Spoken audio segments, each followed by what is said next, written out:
warahmatullahi wabarakatuh. Selamat pagi Ibu. Bagaimana kabarnya hari ini Ibu? Sehat semua nggih? Alhamdulillah. Ibu-ibu, setelah yang pertemuan lalu kita belajar bersama tentang permasalahan-permasalahan yang dihadapi lansia, untuk hari ini kita akan membahas tentang bagaimana bersikap terhadap lansia. Nah, untuk itu kita nanti akan membagi menjadi 3 kelompok, ibu-ibu nggih. Jadi untuk kelompok yang pertama akan berdiskusi tentang bagaimana agar lansia dapat hidup sehat dan bahagia. Untuk kelompok yang kedua akan berdiskusi tentang tindakan yang tidak boleh dilakukan terhadap lansia. Nah, untuk kelompok yang ketiga nggih, nanti akan berdiskusi bagaimana menghadapi lansia yang berperilaku sulit. Siap nggih Ibu nggih? Jadi saya beri waktu 10 menit dulu untuk Ibu berdiskusi. Nanti akan saya tanyakan ke masing-masing kelompok bagaimana tanggapannya. Saya beri waktu 10 menit Ibu nggih. Baik Ibu sudah selesai untuk berdiskusinya nggih. Sekarang saya ingin mendengarkan pendapat dari kelompok 1 tentang bagaimana agar lansia itu bisa hidup sehat dan bahagia. Agar lansia bahagia, dituruti saja Bu permintaannya. Mau apa-apa dikasih Bu, pokoknya tidak merepotkan.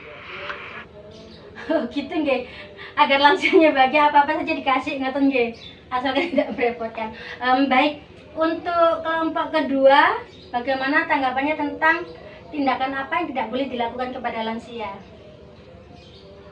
Yang tidak boleh dilakukan ke lansia itu membentak Bu, kata kasar, apa ya Bu, bilang-bilang yang tidak baik begitu, terus nyuruh-nyuruh lansia melakukan pekerjaan berat itu juga tidak boleh Bu, terus marah-marah begitu Bu sama lansia itu juga tidak boleh Bu.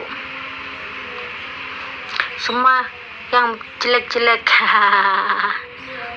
Semua yang jelek-jelek ya Bu ya, pokoknya tidak boleh ya. Baik, sekarang untuk kelompok yang ketiga, bagaimana tanggapannya? Bagaimana sikap untuk menghadapi perilaku lansia yang sulit? Menghadapi lansia yang sulit perilakunya ya dibiarkan saja Bu, ya tetap hormat saja, terserah, sabar saja Bu, bagaimana lagi ya, siapa tahu saja lansianya nanti bisa jadi baik lagi. Gitu nggih Bu, untuk menghadapi lansia itu dibiarkan saja. Ibu-ibu, di sini saya ada flipchart untuk prinsip melayani lansia dan cara menghadapi lansia yang sulit. Dalam menghadapi lansia kita bisa menerapkan ini Bu, prinsip-prinsip ini. Jadi ini bisa kita gunakan pedoman untuk menghadapi lansia nggih. Yang pertama, tidak memberikan stigma atau cap kepada lansia.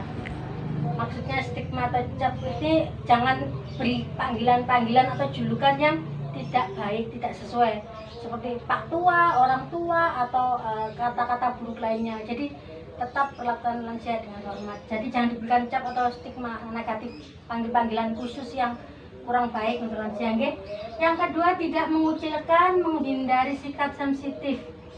Misalnya mudah marah dan tersinggung. Jadi karena memang lansia itu sikapnya hampir sama dengan kembali menjadi anak-anak, jadi jangan sampai kita mengucilkan pada saat lansia melakukan hal seperti ini nggih Bu nggih.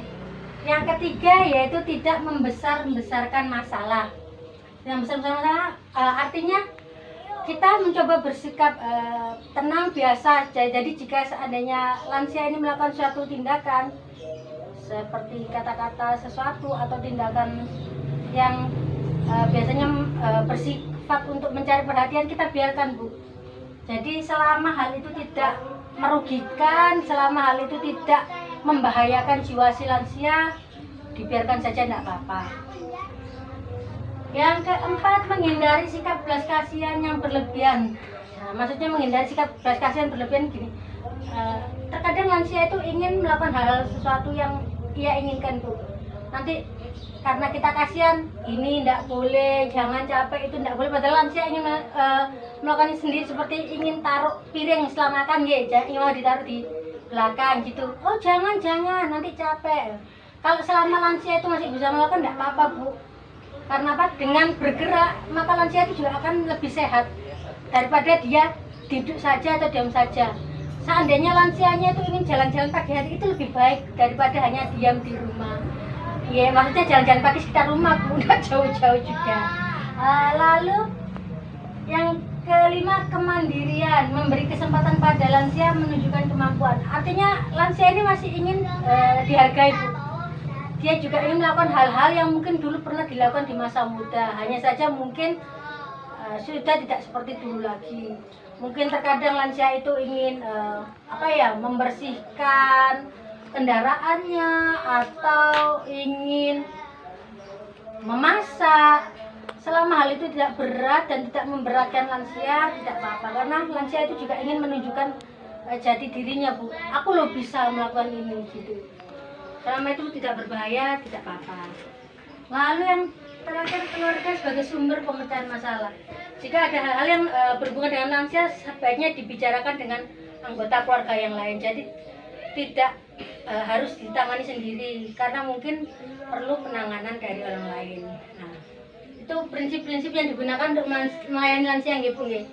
Selain itu, memang terkadang ada lansia-lansia yang perilakunya cukup sulit. Jadi terkadang kalau kita bilang cukup menggemaskan, seperti anak kecil, agak rewel atau agak keras kepala, atau terkadang bertindak semaunya sendiri lah. Untuk menghadapi lansia-lansia yang seperti ini, mari kita lanjutkan kembali nggih ibu-ibu nggih kegiatan kita hari ini.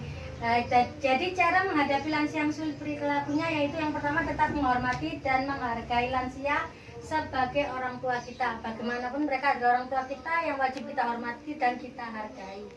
Yang kedua, yaitu bersikap sabar dan bijaksana terhadap perilaku orang tua atau lansia. Jadi seperti kembali ke masa anak-anak, lansia akan bersikap terkadang agak seenaknya sendiri. Jadi bagaimanapun juga kita harus bersikap sabar dan bijaksana untuk menghadapi lansia tersebut. Yang ketiga, memberikan kasih sayang dan menjadi pendengar yang baik bagi lansia. Artinya kita harus berusaha sebaik mungkin mendengarkan curhatan lansia Bu, karena terkadang orang tua kan ada yang ingin dibicarakan dengan anaknya, mulai agak cerewet, mulai agak rewel, terkadang ada saja hal-hal di sekitarnya yang ingin dibicarakan gitu loh, ngajak ngomong.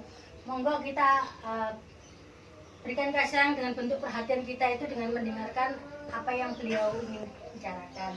Yang keempat, melakukan pendekatan pribadi, misalnya dengan meminta nasihat pada orang tua atau lansia. Jadi kita lakukan pendekatan pribadi dengan orang tua kita berbicara dari hati ke hati lah tentang apa yang mereka inginkan sebenarnya. Lalu yang terakhir, beri kesempatan terhadap apa yang disukai lansia, termasuk kapan ia mau mandi, apa yang ia mau makan, apa yang ia mau kerjakan, sepanjang tidak membahayakan dirinya. Jadi kita memberi kesempatan kepada lansia melakukan apa yang dia inginkan sesuai keinginan, selama tidak merugikan, tidak berbahaya untuk lansia itu. Karena terkadang memang kan lansia kembali seperti masa kanak-kanak lagi, kadang agak sulit mandi atau mungkin lidahnya kurang enak untuk makan sesuatu, jadi akan kembali lagi seperti masa kanak-kanak. Jadi kita menghadapi lansia juga seperti menghadapi anak kecil akhirnya gitu. Harus sabar, harus telaten, dan mengizinkan beliau melakukan apa yang diinginkannya selama tidak merugikan dan membahayakan. Baik ibu-ibu, apa ada yang ingin ditanyakan kembali? Boten, tidak ada. Kalau gitu saya akhiri pertemuan hari ini. Terima kasih banyak atas kehadirannya. Assalamualaikum warahmatullahi wabarakatuh.